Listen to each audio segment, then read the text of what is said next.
মজলুমের কোনো দল হয় না। আজকে সকল মজলুম আমরা এক পাটাতনে দাঁড়িয়েছি এবং আমরা মনে করি এই যে আমরা যারা নিপীড়িত হয়েছি, এই নিপীড়িত পরিবার, নিপীড়িত মানুষগুলো আমাদেরকে সবসময় ঐক্যবদ্ধ থাকতে হবে। আমাদের দল মত আদর্শ ভিন্ন হতে পারে, রাজনীতি ভিন্ন হতে পারে, কিন্তু এই নিপীড়িত পরিবারগুলোকে, নিপীড়িত মানুষগুলোকে আমাদের এক থাকতে হবে এবং সেই এক থাকার জন্য একটি জাতীয় মঞ্চ আমাদের গঠন করা প্রয়োজন বলে আমি মনে করছি। যত দুঃশাসন, লুটপাট, দুর্নীতি হয়েছিল তার তালিকা করলে শেষ হবে না। সকলেই সেই কথা বললেন এবং আমরা জানি কার সাথে, তার এই সকল ঘটনার সাথে কে বা কারা জড়িত ছিল। সেই শেখ হাসিনা এবং আওয়ামী লীগ এবং তাদের যে মুজিববাদী রাজনীতি এবং আদর্শ, যেটা একটা ফ্যাসিস্ট রাজনীতি, সেই রাজনীতির উপর ভিত্তি করে কিন্তু তারা মানবাধিকার হরণ করেছিল। তারা মানবাধিকার হরণকারী দল, মানবতা বিরোধী দল এবং পুরো বিশ্বে আমাদেরকে এটি বারবার বলতে হবে এবং শুধু বাংলাদেশে নয়, পুরো বিশ্বকে এটা বলতে হবে যে আওয়ামী লীগ একটি মানবতা বিরোধী দল এবং এই অপরাধের শাস্তি, সর্বোচ্চ শাস্তি হতে হবে। এই যে যারা গণহত্যা করেছে এবং এই গণহত্যা শুধু এই জুলাই আন্দোলনে নয়, ক্ষমতা শুরু থেকেই এই মানবাধিকার হরণ এবং গণহত্যার সাথে তারা জড়িত। শেখ হাসিনার হাতে রক্তের দাগ সবসময়ই ছিল, যেমনটা ছিল তার বাবার হাতে। আমরা দেখেছি পিলখানা হত্যাকাণ্ড হয়েছে, আমরা দেখেছি শাপলায় কি নির্মমভাবে হত্যাকাণ্ড এবং গণহত্যা সংঘটিত হয়েছিল এবং এই সর্বশেষ এই জুলাই মাসে ছাত্র জনতার উপরে গণহত্যা সংঘটিত হয়েছিল। এবং আমরা দেখেছি যে শেখ মুজিব যখন ক্ষমতায় ছিলেন সে একইভাবে বাকশাল কায়েম করে মানবাধিকার এবং গণতন্ত্রকে হরণ করে এবং হত্যা করেছিল। ফলে একটি দল ইতিহাসে যখন দুইবার সুযোগ পেল এবং সুযোগ পাওয়ার সাথে সাথেই তারা বারবার মানবাধিকার হরণ করেছে, গণহত্যা হরণ করেছে, তার রাজনীতি করার বিষয়ে আর কোনো ধরনের দ্বিধা আমাদের কেন থাকবে?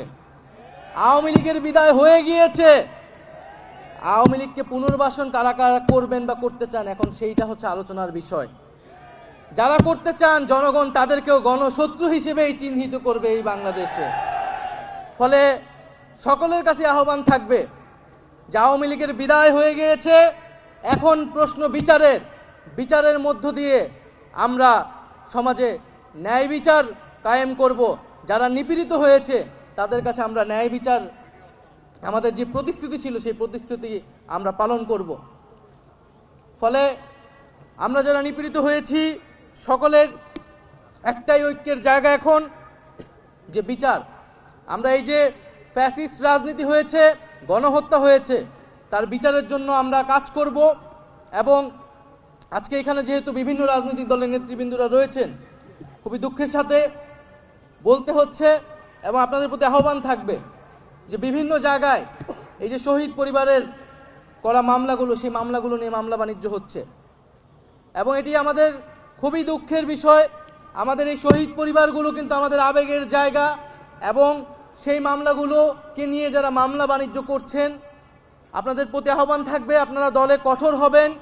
কোনো দলের কর্মী যাতে এই ধরনের অপকর্মের সাথে জড়িত হতে না পারে। যারা মামলা বাণিজ্য করছে, যারা চাঁদাবাজি করছে, যারা আওয়ামী লীগকে পুনর্বাসনের চেষ্টা করছে, তাদের বিরুদ্ধেও কিন্তু ছাত্র জনতা ঐক্যবদ্ধ আছে। ফলে প্রিয় বন্ধুগণ, আজকে বাংলাদেশ একটি নতুন ইতিহাসের পাটাতনে দাঁড়িয়েছে। আমরা আজকে এই আন্তর্জাতিক মানবাধিকার দিবসে স্মরণ করছি আমাদের সকল শহীদদের, আমাদের সীমান্তে যে শহীদ হয়েছে এত বছর ধরে আমাদের ভাই ও বোনেরা, সেই শহীদদের আমরা স্মরণ করছি। এবং আমরা ভারতকে বলেছি যে এটা আওয়ামী লীগের বাংলাদেশ নয়, এটা শেখ হাসিনার বাংলাদেশ নয়। বাংলাদেশ আত্মমর্যাদা নিয়ে দাঁড়িয়েছে, রক্তের উপর দিয়ে দাঁড়িয়েছে। ফলে ন্যায্যতা ও সমতার ভিত্তিতে এই বাংলাদেশের সাথে কথা বলতে হবে এবং সম্পর্ক স্থাপন করতে হবে।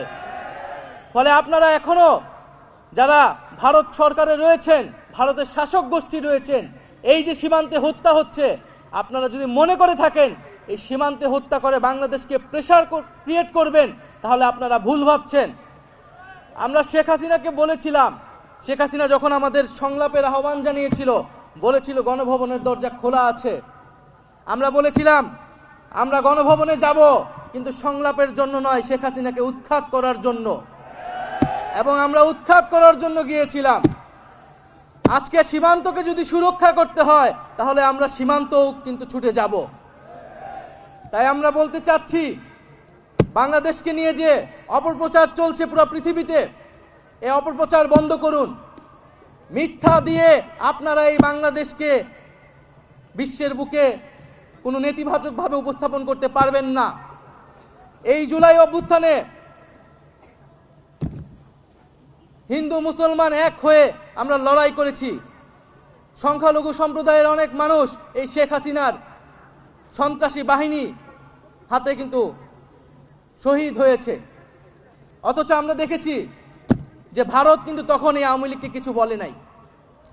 বিগত আওয়ামী লীগের সময়ে সংখ্যালঘু সম্প্রদায়ের উপরে বারবার হামলা হয়েছে, কোনো ধরনের বিচার হয় নাই, এবং আওয়ামী লীগের লোকেরা এই ধরনের হামলা এবং সম্পদ দখলদারিত্বের সাথে জড়িত, কিন্তু ভারত কোনো কথা বলে নাই।